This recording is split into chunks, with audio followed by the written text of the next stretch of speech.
Morning and welcome to our finance and performance meeting. Any apologies?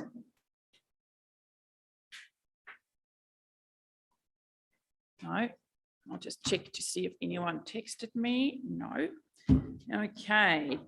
Declaration of interest. Anyone have a declaration in our agenda today? Doesn't look like it. So let's go to our minutes, which start on page 5. Any comments or queries? I have a mover in Councillor Burdett. Do I have a seconder for the minutes? Councillor Seymour. Any questions or queries in regards to our minutes? They go all the way up to page 11, not 11, because there's the action sheet, 2 or 3 pages. Pat. Some queries around how things are written, and it's on 10.1.2 on page 7. The $11 million, it's the second bullet point, the $11 million water reform funding was council money at this stage. That's extremely ambiguous, and I think there could be a better description so that, as I've always said, those reading the minutes actually understand what that's about. Could we just tidy it up? Officers will know what they mean.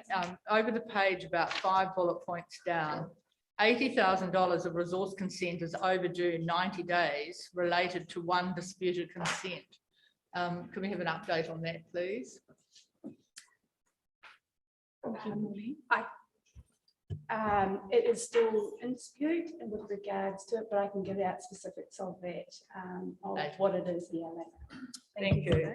And then down to the bottom of the same page, Madam Chair, page 8. The very last line, it's with respect to the current drilling of bores in Uawa, which initially and has been shared with the community, is all about understanding what is in the aquifer as far as establishing water plan. But the last line says, would report back with information about commercialisation possibilities. And I think we need to be a bit more careful and clear about that, because there is some interest in whether potentially one day that water might be available for the community as a water supply, rather than tanks that run out all the time and they spend a lot of money. But this sounds like it means a potential sale. So the team from GDC that have been conducting those community meetings have been really clear about the fact that at the moment that is simply about investigation. This sounds like it's about something else. And so I just think we need to make sure we sing from one song sheet and not a couple at the same time, please. Good. Just to be fair though, Coral writes down what was said. I know, but we need to be careful about what was said in here, and everyone that's making a response to questions needs to think about, are we talking about a commercial project, or are we being honest and talking about investigating so we know what's in the aquifer beneath Tolaga Bay, Uawa. And then the Harbour Master's boat of interest, the 4th bullet point on page 9, we were told, and this is what we were told, 200K was approved for the new Harbour Master boat, and the final cost was 117,000. So that's considerable saving. My understanding from having discussion down there that there was to be a couple of seats placed, which was on beside the boat ramp, and that the port company did much of the concrete work, and the Harbour Master's budget was to provide for the seating. I was advised last week, and I wonder if it can come out of that surplus. Who can answer that? I can come back with regards to that and what the discussion is, an update on the action. That would be excellent, because I understand the commitment was made for seating to come from the Harbour Master's budget. Thank you. Thank you, Madam Chair. Okay, if there are no more questions, I have a mover in Councillor Burdett, second Councillor Seymour, all in favour. Contrary, carried. We now move to our action sheet, which is on page 10 and 11. Any questions or queries or updates, Pauline, that we should be aware of? No, Everything's basically it's, yeah, it's ready. most are in progress, and we have seen some updates to the right. There are no questions. Yeah, sorry, Madam Chair, there is. Go. Thank you, Madam Chair. On the bottom of page 10, with respect to swimming pool the monitoring of swimming pools and fencing, and it says under status not yet started. Yet I hear from members of the community that contractors are visiting people with swimming pools. So can these pieces of information in here please at least be up to date? There have been visits made to people with swimming pools by a contractor checking them out. So we asked about this last time because we reckoned a few weeks ago. But this is about a technical report to councillors, not the going around looking at people's pools. This is technical data arising from the monitoring of the pools. Is it? Yes, that's what it says under I know action it does say required. that, it says not started, but I took that to mean the inspections weren't started because they weren't at the point that we asked. Thank you. Thanks a lot. Okay, we go. Page 11 is just an update on what we will receive for the next meetings. So councillors, let's go to our first report. Yes. I'm not sure whether it fits into this committee, but at some point would we be able to get an update on the changing procurement contracts for roading, which I know September 22 is when they're expected to go live, but I'd like a progress report on that, if that's possible. Through you, Madam Chair, that's coming to operations. Cool. Thank you. Thank you. Thanks, Mr. Wilson. Councillors, page 12. So we're looking at our stock standard financial report, which we get every 6 weeks. Thank you, Pauline. Just a little bit of a point in this. This is up until 31st of May. And you'll notice in the report that comes after that, there's a treasury report that says 30th of June. So the difference is that the 30th of June treasury is what is the cash at that time, the 30th of June, so we can report on that. Whereas this is the 31st of May, and we're into the annual report process. And the annual report is at the end of September. So we're right in the middle of where the deliverables are. And when we're writing this report is what is the information do we have at the hand at that time. But I can, there's two things that I'll just say, that this report says the 31st of May, we're basically on par. But can we forecast? What is an indication that we can say we will be by the 30th of June? And there's two areas where there's reasonable certainty over that information that's coming. One of that is roading. In terms of the roading package, because of what we have to submit to Wakakotahi at an early stage, which is just at the very beginning of July, we can give a reasonable estimations of how they've performed as at the 30th of June. So in terms of what that is, the actual subsidised program is around, of delivered, is around $67 million. Dollars. And in terms of that, the overall roading, it looks like it is on par, definitely on par, or if I want to be actually precise, it is 0.1% difference of the budget. So it's a significant budget, it's a significant deliverable that they have achieved at this stage. To give you a bit of an indication of where it was in 2018 and the amount of central government investment funding that we've been able to leverage on, in 2018, the package was 27 million.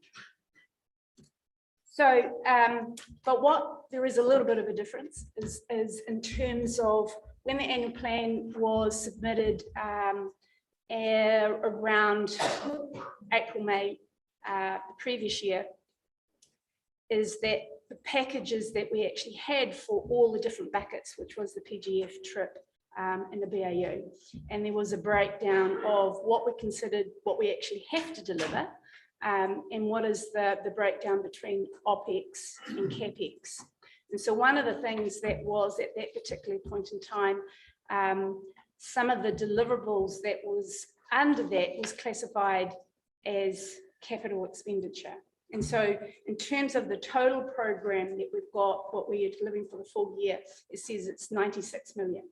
But the actual part of that, when we've been assessed, it was 10 million of that would have been operational. There's no cost or impacts to the ratepayers. We're still delivering the total program, but the annual plan was adopted with that expectation that that would be CAPEX.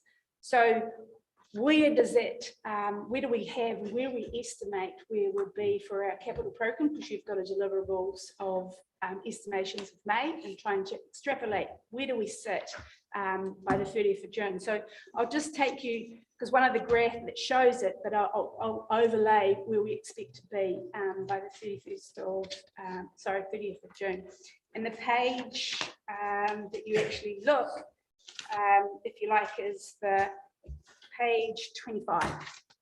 And in that 25, just take you through that. It's got the blue line is the total capital program, which says it's to be 96 million. And then you'll see that the orange line is where we're tracking at the 31st of May, and then it's got where we expect to be by June. Bear in mind that's a month ago, and so what have we got compared to that? And then what did we actually achieve last year? So the black line last year was 47 million of the total projects. We expect where we are now, and again, it's not the full because we're still in the process and we do have some minor things. We expect to be just under 80 million. Now, of the 96 million, that equates to about an 82% percentage complete. Bear in mind that the 10 million we were in the annual plan was operation, we still delivered it, it comes to about 8, that revised is 86 million. What is the difference? What did we achieve and what didn't we achieve? The most of that is the wastewater treatment plant, where we said the phasing of that won't be fully completed in this year, it goes over to year 1. So what are the main expectations with the actual renewals programs? When we look at the roading, when it said without taking that adjustments, it is around about 82, but when you take that adjustments into account, it's 102. Wastewater is 99%, water supply is 103%, stormwater is the lower one, which is just under 50%. Now, I'll explain a little bit with the stormwater. Stormwater is made up of 6 smaller projects under 1.2 million. There was a bigger project that was of that amount was about 350. That has been delivered. But the main focus for the stormwater was a 2.4 million growth project, which has been delivered, but a little bit of savings of 300K. So last year, stormwater was ahead of itself over the two things. They actually delivered 259%. So those were sort of where we expect to do. You'll get the full forecast, but I thought I'd give you a little bit of an update, because when we get the information to hand, what does this mean to when we're trying to forecast to where we'll be by year end. And I think that's just probably the main parts of this one is, say, 31st of May, seems to be on track. Where does it extrapolate to year end? But happy to take any questions. Thank you, Pauline. Any questions, councillors? Councillor Cranston. Yeah, thank you. That's given me a bit of clarity around some of the questions I had. But where will we be with carryovers? There's going to be a lot of carryovers from there. The other concerning one for me was reserves, which is well underspent. I would have thought that would have been delivery to the rec services contract mostly. And I know there were a few circumstances through the year where some of the sports grounds in particular were a bit underdone on where they could have been done. But it's significantly under 928 versus a budget of 2.4 million.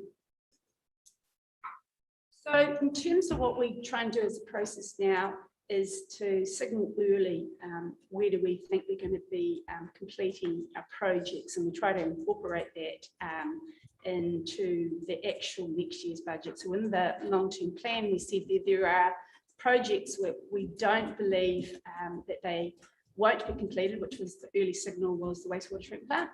And then we said some of these were dependent on external funds, and a lot of those ones and some of those other areas were the external funds. So we try to take that into what you have in year 1 of the LTP has incorporated those things that wouldn't be completed, but it's likely to be completed in the next year. And so that would be already factored into this year's current year. Yeah. Councillor Dowsing. Thank you. I just wanted to ask a little bit more around the PGF renewals and the OPEX versus CAPEX and how that was accounted for. Obviously, when we talk about spending in OPEX, it's got a greater impact on rating requirement than CAPEX. Is this likely to be seen across any of our other roading activity, or is it something that's specific to the PGF activity? Yes, yes and yes. Specific only to the PGF, we get 100% external funding. So the clip from Waka Kotahi, they don't really care. They know that they've got a program that you've got for the budget to deliver, and that's what we were assessing when we did the annual plan. It's our splits with how we report it as either capital or operational. So there's no impact to the rate path in terms of, because the 100% funding with the operational impacts. Yeah, so more specifically, my question is, because I understand that there's no impact to the rate pay in this example, but is there a chance that the reporting, that the same reporting error could be made in the, or not an error, but the same reporting principle could occur in our other roading activity, where we would see what we expected to be capital activity become OPEX and therefore have a different impact on our rating requirements? We haven't seen it before, and the reason was because we were moving pretty fast when COVID occurred and getting the funds, and it was what have we got available, what can we put, and what is the estimation into the annual plan. So it hasn't to that extent that we've actually seen that before. So it's usually it's an aberration. Okay, so we haven't identified anything that would occur as OPEX in our other roading activity. Great, thank you. Any more questions of clarification? Councillor Seymour. Thank you very much. Thank you, Ms. Foreman. On page 12, first page of the May report, it talks in the third paragraph under summary, talks about a $700,000 shortfall for the bridge, the Titirangi Summit. What page are you on, Councillor Seymour? Page 2012, page 12. 12.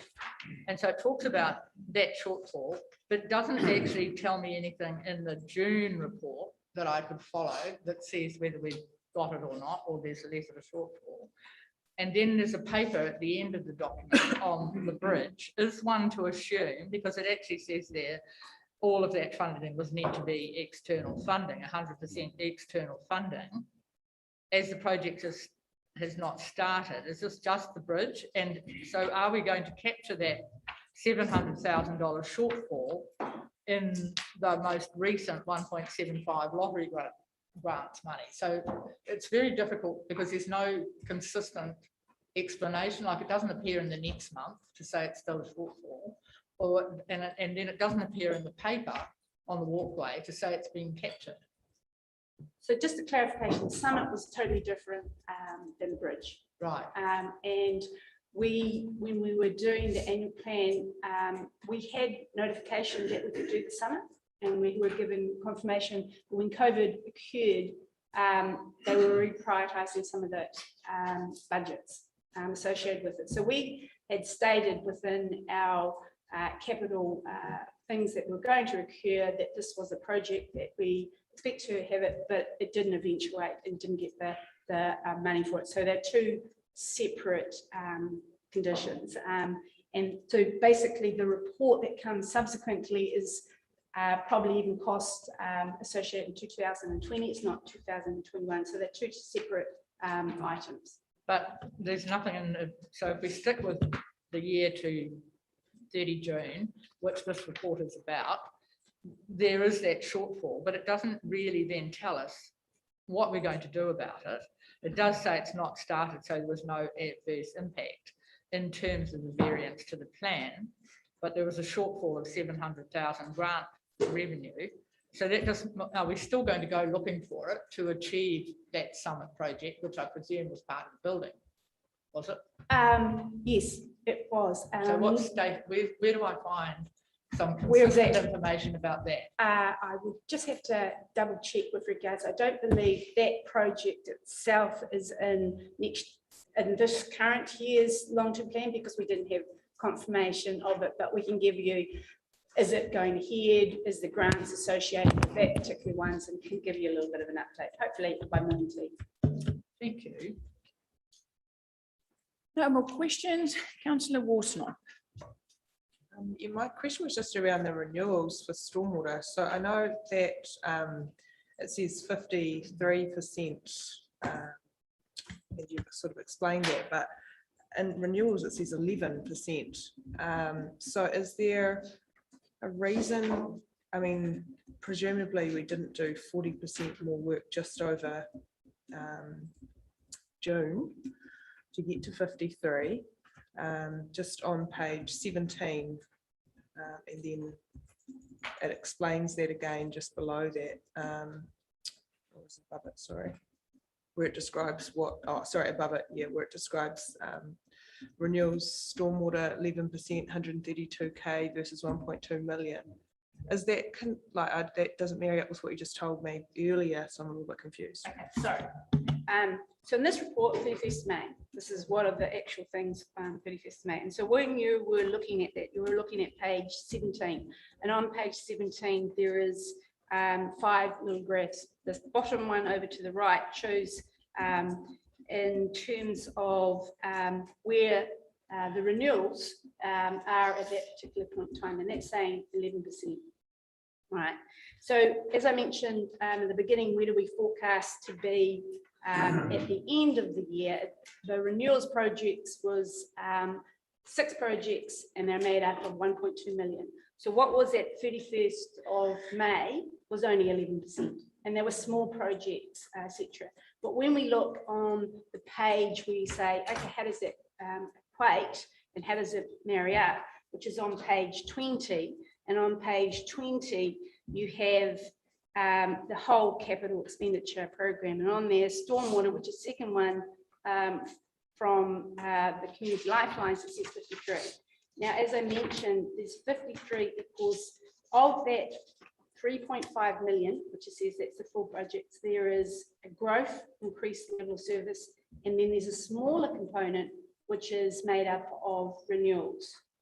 So the renewals as at 31st of May was only that 11%, but the majority of the work completed was in the growth project, which was the more complicated project to be completed for Rootney Road. So that's why you've got a bit of a difference, and that's where we're saying the forecast at the year end.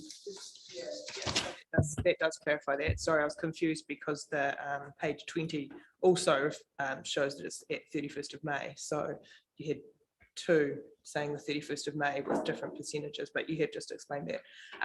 I guess, what do we have any, you said that we've got reasonable clarity around the likes of roading for the 31st of June. Do we have similar clarity around the delivery of stormwater, just knowing that we are also in the process of attempting to get a consent, and being behind on our renewals is probably not a great ringing endorsement for our progress in that area. So just a clarification, as I said, where do we expect to be for the 30th of June? It's reasonable to say that that's about 54%. In terms of it, it'll be about 600k for the renewals, half of it, what it is. So the major projects, which was about a 347 of one project, the others were just little provisions for when we have to renew parts. They haven't needed to be used or weren't used.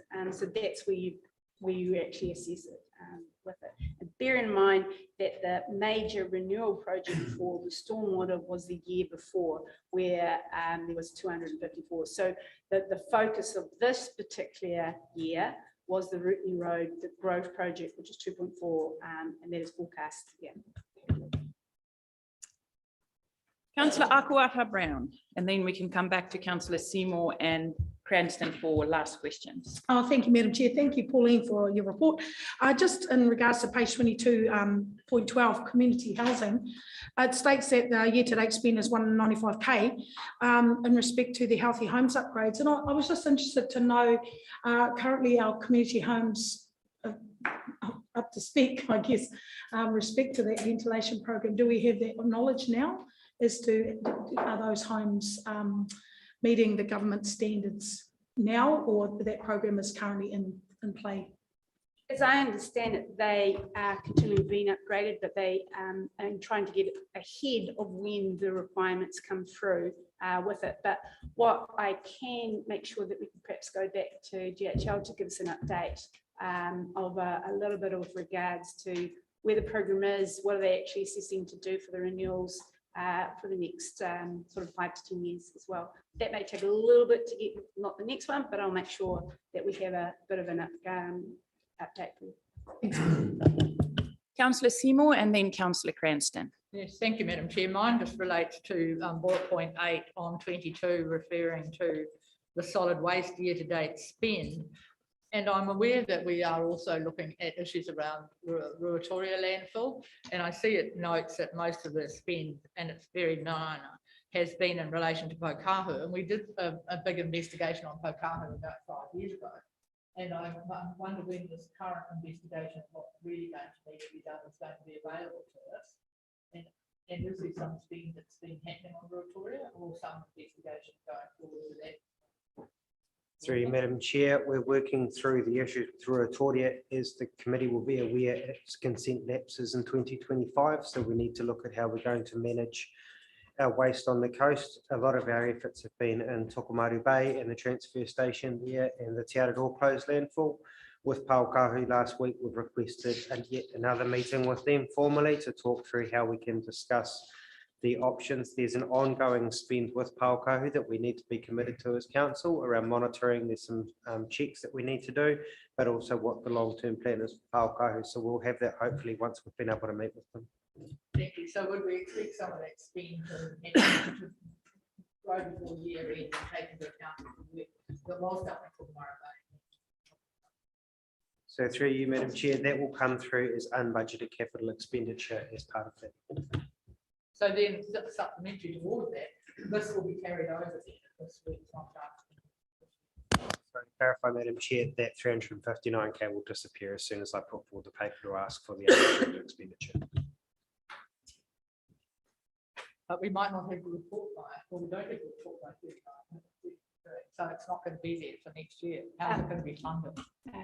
Through your worship, it's already, some of that provision is already taken into account when we did the revised of what was going to be expended in this current year, year one. So not all of it, but basically a good portion of that had already been accounted for and revised into the final LTP. And so supplementary again, part of it could have been reallocated elsewhere. If only some of it has been. Only you can make that decision. We can't make that decision. No, but is that what's happened in the annual plan? If there's not 359, I mean, we're past 1 July now anyway. Wasn't spent last year. I asked if it was all going to be carried over. You've told me that only some of it will be carried over and reallocated. Does that mean some of it's been spent? And it's fine if it has, but the answer must be that's been spent.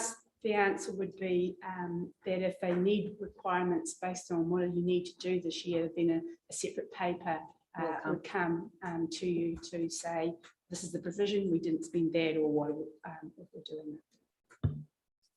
That's still not the answer. Councillor Cranston. Thanks. We see gaps between budgets and actuals, which happens, but I just wouldn't mind some general commentary. It's a little bit out of scope, but going forward about our capacity, and it's probably a date question, but our capacity to meet our budget, well, to do what we plan to do, I guess, and you know, with the issues around contractors and materials at the moment. So we've got the plan to do X work, we've got the capacity to do it. Mr. Wilson. Through you, Madam Chair, we've got the plan in place for this financial year now. So we have started the splits, obviously, around who's got workload, who's got capacity, how we're going to deliver the program we've got. We have got a very big program again this year. Pretty confident we can pull it all off. The issue will come down to, again, we are getting some serious delays on materials that are starting to impact. We're buying where we can in bulk overseas now to try and preempt things, but we are getting some lengthy delays, but we're able to move projects around at this stage. So pretty confident we'll be able to hit similar numbers like we did this financial year just gone, but we'll just have to wait and see. Do I have a mover or a seconder? go, councillor Burdette. I've had a good look here. And given we've had 2 storms of late, I can't see anything allocated by way of emergency spend. And I know there's still emergency stuff to be done in the northern sector. Or is it all lumped into roading? 2 things, it is at a high level, you're quite right. And it says under what is the expenditure, and it says what do we do additional things with regards to TRIP and PGF under the operational costs. What we actually did is at the 30th of June was $9 million dollars worth of emergency works. We know that there are other events that occurred post that will occur into the new financial year, but I hope, yeah, that was what we actually physically did in emergency works last year. Thank you. 30th of June. We have a seconder for the page. Thank you, councillor Wharehinga. I've got a mover in councillor Burdette, seconder councillor Wharehinga. All in favour, contrary, carried. Just move on to our treasury report, which is page 27. Any questions of Pauline here? I'll just give a sort of preemption with regards to this. This is obviously what we had, as I said, mentioned before, we had more of the cash position as of the 30th of June, and we said that the overall debt assessed of that was just 68 million. Where we are now and what we're forecasting, because we've got a new LTP overlay and we've got a new deliverable of debt going forward, and there's 2 things within it, and this is the part that we have to assess, reassess, and we're spending a lot of time in this area. So we know in the long-term plan that we said by hit a peak in 2026 of 151 million, or even in 24 we were 142 million. But we know and we have to cover that in terms of interest swaps and various parts, and then what is our debt. Now we've got 2 scenarios that we actually have to overlay and what we actually assess, and that's the 3 water reforms. And we don't know the full impacts of it, but we have to have 2 scenarios of where we're leading into that. And we have to say, okay, what happens and what can we anticipate as our debt position may be if we don't have the free waters at that time. It will go down, so we have to make sure that we don't overhedge, have too much cover, that we have debt. And so we're entering into the stage where we appear to say at the 68 million or even at 2024, which says 142, what is long-term debt to council at that point? And so we're making sure that what the covers and where we've got within that, we're covering that, and what is the additional long-term debt that may come when we have that spend. So there are things like the poll, things that we know that will continue on. And so we may, where we know that the significant spend in this year will be the wastewater treatment plant. And so therefore, some of this is going to be short-term for 3 years, etc., as opposed to what we would normally go out for 5 years. So this is a moving feast, and this is where we're assessing what is the most optimal and what do we need to do based on the cash flows that are coming in and coming out. And so this will change, but we'll give you frequent updates of what that is and how that overlays and what is there going to be a strategy for managing this as this transition that occurs or when it occurs. Thank you, Pauline, and that's a very true statement. In the next year or 2, with whatever scenarios are put to us, if it's mandatory or not mandatory, we will have to be agile and make sure we cover all bases, because it will be a fast moving pace and we need to be ready. Thank you for that. Any questions in regards to our treasury report? If not, do I have a mover and a seconder? Moved by councillor Akuata Brown, seconded by councillor Foster. All in favour, contrary, carried. Thank you, Pauline. So there's who's going to talk to us about the bridge? Mr. Wilson, come and sit in the hot seat. Welcome. So this is our last report. Thank you, Mr. Wilson, for the update. This is a noting report. Thanks. So I'll take the reporter through. Heather's about to put up a PowerPoint just to remind you of where the pictures are, of where we're getting to, and just a more specific breakdown of the spend to date, which is what was requested by the committee. So these, excuse me, some of the councillors have seen some of these drawings. So what we've done is you would have seen from the press release, we've entered into a design build contract with Curry Construction for the bridge to pass from Titirangi onto Puhikaiti. So working through them, we came up with the design in conjunction with Ngāti Onioni and DOC to look at what can be put down there. And these are the CAD drawings that were done up for which the bridge was then approved to go forward with, and they're able to meet the budgets that we've asked for. So the CAD drawings look like this to take it in and through. We've done some further refinements since these. So these are just the really early mock-ups. You can see the foundation designs for what it is that we're trying to achieve. So it's actually quite a simple bridge to construct. Currys probably won't like me admitting that because it is going to have some hooks in it, but the foundations are quite simple. A lot of the manufacturing will be done off-site. So these are the renders for what it will look like. So this is missing some of the drawings and carvings that will go along inside. So the bridge itself is made out of Corten steel on the outside there. Inside that will be laser cut designs that Nick Tupara will be doing on behalf of Ngāti Onioni. And those designs will be cut into the steel, so you'll be able to see through them from the ground. So it won't be quite the solid structure that you see in front of you there. So this is what it looks where it lands on the Puhikaiti site that you'll know just sitting there. So it will come down through the stairs that are on the site to get to there. It'll have wheelchair access from the other side of it to be able to get up to have a look from the viewing platform from the top up and through there. So this is what that's taken from a cherry picker up at the height of where the bridge will be. So you will get a view right out to Kuriapawa, Young Nick's Head, but then also right over the port and in through there as well. So that's kind of the quick mock-ups of what it's going to look like. So we've entered into the contract with Currys to construct it, working through the final detailed design. As I said, a lot of it will be built off-site by their partners, and then it'll come in and be installed. So Currys are underway finalising the design drawings now. So the shop drawings for the steel to be fabricated, but then also the foundation design, and then we'll be working through the rollout of that to be able to put it in. So just waiting for the final timeline back from them for installation, but a lot of that will depend on the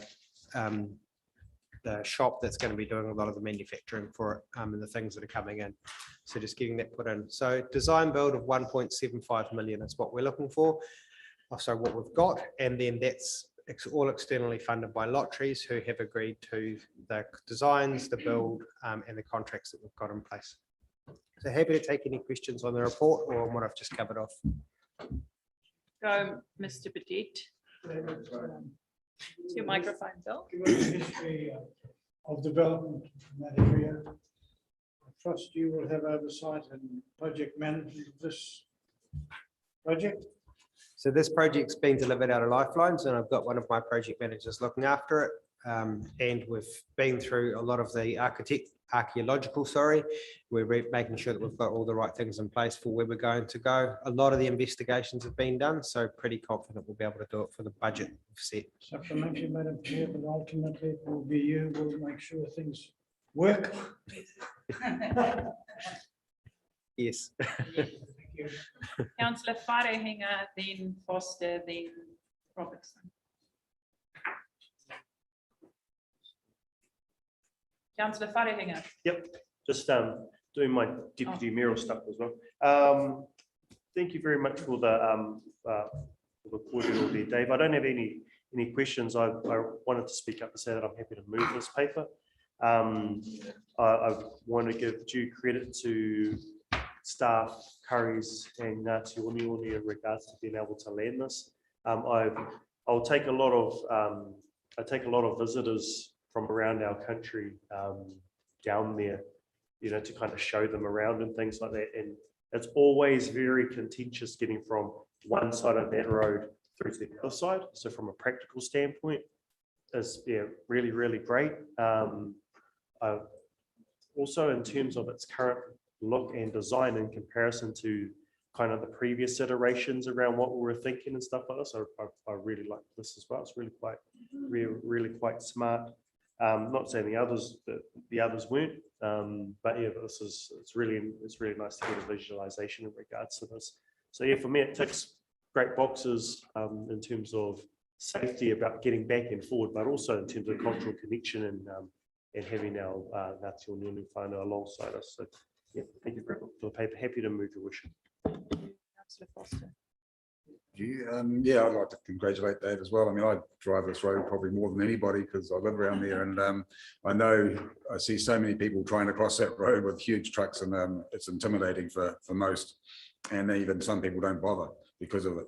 But it'll be fantastic when it's finished. Dave, you haven't got the photos with the lights showing up. That was actually really impressive as well, and that's the night vision of it, because there, when you're driving past here at night, the lighting that is there already is magnificent, and what David showed me from that is actually incredible. It will be a real showcase of that whole area. But I do have a question. Tomato here, you've got at 369,938. Is that for the tomato statue that was already done? So that was part of this. So through the chair, the reason it was difficult to differentiate the cost is because we had to go back to 2017 and look at the project management costs, all the range of things that were there. When Lotteries funded it, they funded the bridge and they funded Tomato at the same time. So there's project management costs in here for Tomato. There's also the physical cost for the Tomato statue as well that sit in here. So that's why I've got a breakdown that we have on the side there. So the steel purchase and storage, a lot of that is the steel that we have for the bridge itself. So that's that steel there. There's the tender contract and procurement processes that we've been through, the concepts, designs and variations. There's the bridge costs in there. There's designs. There's also a couple of variations in there for Tomato as well. So it's, excuse me, it's 4 years worth of costs across this project that had to be pulled out of the wider navigations program budget as well. So some of the costs in there, for example, around project management, are costs that were part of the navigations delivery, but they also hit the bridge as part of that overall program management. So it's attributed costs. The geotech is obviously there, and then there's the Tomato component, which we tried to break out as much as possible, but the costs do include the spend on the bridge and the Tomato infrastructure as well, because they were funded externally. So these are all externally funded costs, but they were funded under the same package of reporting and those things. So we've had to pull it out of all the spreadsheets. Yeah. So so we're pretty confident that the budget that we've got, or the funding, the 1.725 is going to be appropriate for, well, adequate for this project.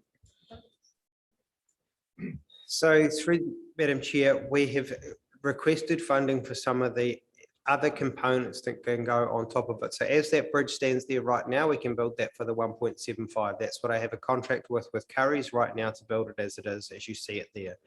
There are some other things that Ngāti o Niuni and Doc and the group have identified to go as part of this as well. Some of it's extra historical interpretations and some more artistic things on the bridge. Part of that is things that we may need to look for extra funding for as the project rolls out, but the team will be managing that. But the bridge we can build for the budget that we've said we can build it for. Fantastic. Yep. Second the paper too. Councillor Robertson. 3 questions. Resource consent, where's that process at? Because I see the timeframes is to commence or contract to confirm start date in September. Looks like a pretty short timeframe. Where's the resource consent at? So through you, Madam Chair, we have a consent for the bridge. What we are checking is whether or not there's a variation needed. We've been told we need to update the designs, but there's no need for a big variation for what we're doing. It can be done by staff. Second question is the number of car parks on that site are very limited. This bridge will no doubt encourage more people to visit that site. What are we going to do about the car parking? Is there any proposal to do anything about the car parking limitations there? Through Madam Chair, this is only the project for the bridge. We haven't looked at any other wider car parking. There's car parking down at Kaiti Beach, and there's the connection from there. There's the car parking right by Puhi Kaiti, and then there's the car parking further up the road, but there's no plans for any further car parking along there at this stage. All right, and the last question is, looking at that image there on the left-hand side, the support for the bridge, looking before, it looks like steelwork, is that a massive concrete buttress holding up the left end? And if so, is that going to have some design on it, like you see on the Auckland motorways and printed into the concrete designs, as opposed to a big filthy piece of concrete sitting on the side of the road? Through you, Madam Chair, that's part of Nick Tupata's brief to look at how it's all integrated and where designs are applicable or not as part of that. Thank you. If there are no other questions. Go to Councillor Seymour and then Councillor Akawaha Brown. Thank you. Just want to add, thank you for the update. If one adds up all of the money that's in this paper for various elements of activity, it comes to 6.69 mil, and some of it seems to be spent on the lookout.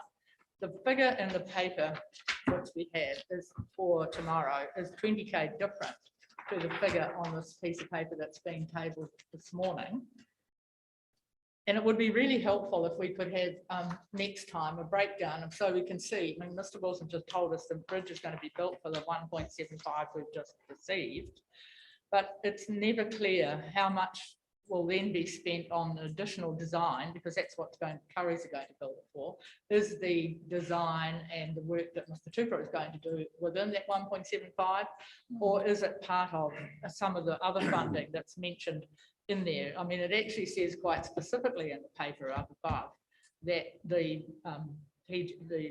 whole Kaiti site was 2.26, a further 3.07 from lotteries was secured in 18 to secure tomorrow the lookout and the 1,000 year bridge. So there's just a whole lot of dollar signs in there that don't quite, it's not really clear exactly how they're being spent. So can we just have either an update now or a piece of paper later that tells us a report against the work against Kaiti Hill, and a report that covers the funds that have come available, because we've done really well, and council officers should be commended for the external funding that has been obtained for these various projects. But it'd be good to have a consistent oversight of how it's been spent. So through you, Madam Chair, I'd have to come back to another meeting to give you the Titarangi, the Tamaro, the 1,000-year bridge, the Puhikaiti. That would be a different report because it stems across so many different funding sources, so many different projects. Apologies, I've only looked at it from the 1,000-year bridge perspective because that's all we were going to update on. The wider background there is the things that Lotteries funded as part of it, and the background that's there. So we can bring that back to the committee in another paper if you'd like us to. Thank you, because supplementary, it actually says at bullet point 4, and I won't quote the figure, but that included what the 1,000-year bridge. Through Madam Chair, the breakdown I've given you is the spend to date on it. I'm not across the other projects that are there. I was just giving you the ones that I'm across as part of this project. And how much of the steel do we expect to be able to use? Do we know that yet? That we purchased some time ago. So through you, Madam Chair, working with Currys and the designs on that at the moment and consulting with their contractors. Thank you, Madam Chair.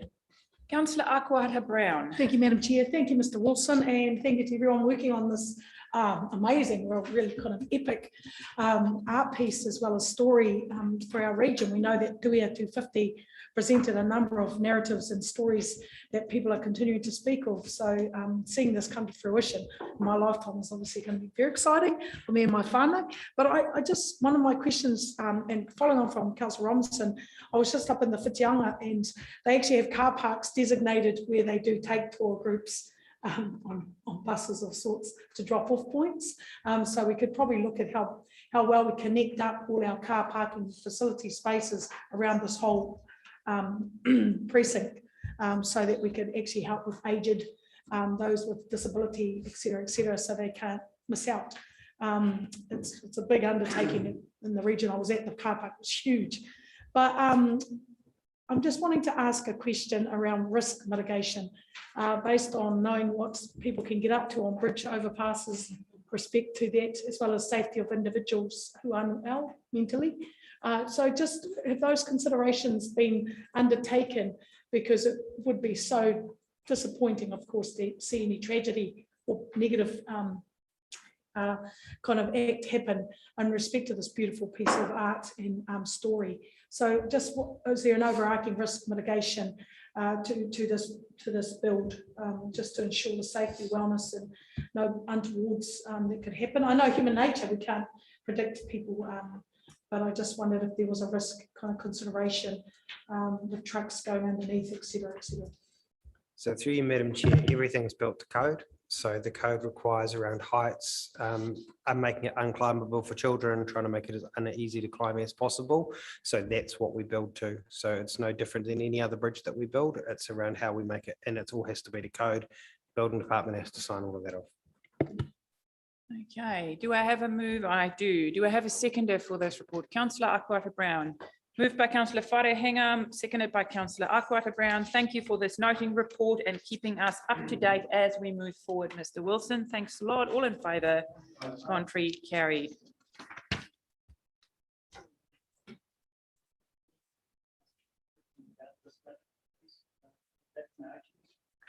What are you talking about, Councillor?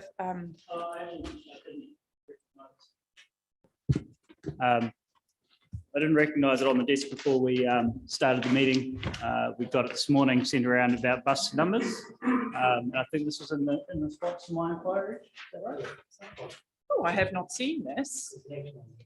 Yes, yeah. So I missed that we had received the update today because it came through in our emails at 8:15 this morning and was on our desk, but I didn't notice it there. What was your question that you asked originally? So this came from, I had a member of the public approach about students in Kaiti having to pay for their school bus.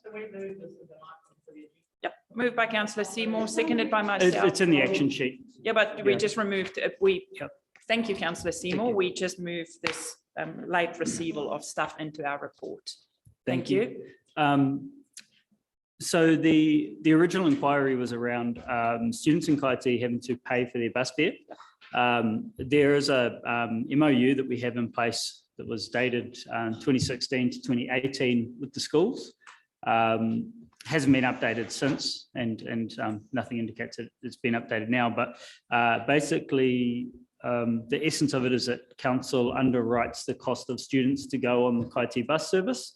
The method that is applied to that is that schools give out bus tokens, which then they return and invoice us for. So, and it only equates to around $40,000 a year, something like that. It's not a large sum. The issue I had with it is that actually there's some penalties there for students. For example, if you have poor attendance, they won't provide you bus tokens.